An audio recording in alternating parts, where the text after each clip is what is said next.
इगतपुरी लोहमार्ग पोलिसांची शिताफीने चोरांची अटक. चोरी झालेले दागिने परत मिळाले.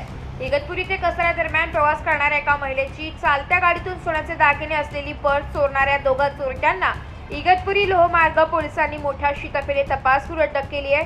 ठाणे येथील अरुणा रत्नाकर चितेवार वर्ष 60 28 नोव्हेंबर रोजी आपल्या कुटुंबासह अमरावती एक्सप्रेस ते भुसावळ ते ठाणे प्रवास करत होत्या.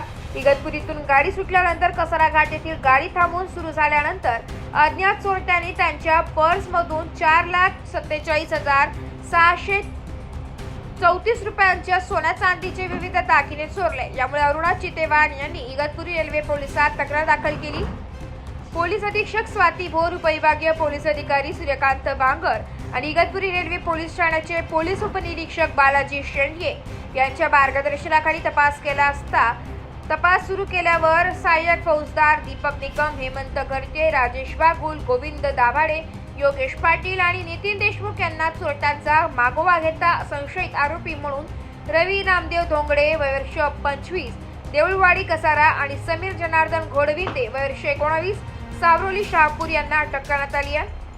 दोन्ही आरोपींकडून चोरी केलेले सोन्या चांदीचे दागिने हस्तगत करण्यात आले आहे. आरोपींनी आणखी काही गुन्ह्याची कबुली दिली असल्याची शक्यता असून अधिक तपास सुरू आहे. चोरी केलेले दागिने अरुणा चितेवार यांना परत दिले गेले. त्यावरून त्यांनी लोहमार्ग पोलिसांचे आभार व्यक्त केले. यामुळे इगतपुरी पोलिसांनी आपल्या कार्यक्षेत्रात अत्यंत शिस्तपणे आणि तत्परतेने गुन्हा उघडकीस आणलाय. नाशिक लोकशाही न्यूज साठी प्रतिनिधी शांताराम भांगे, टाकेत.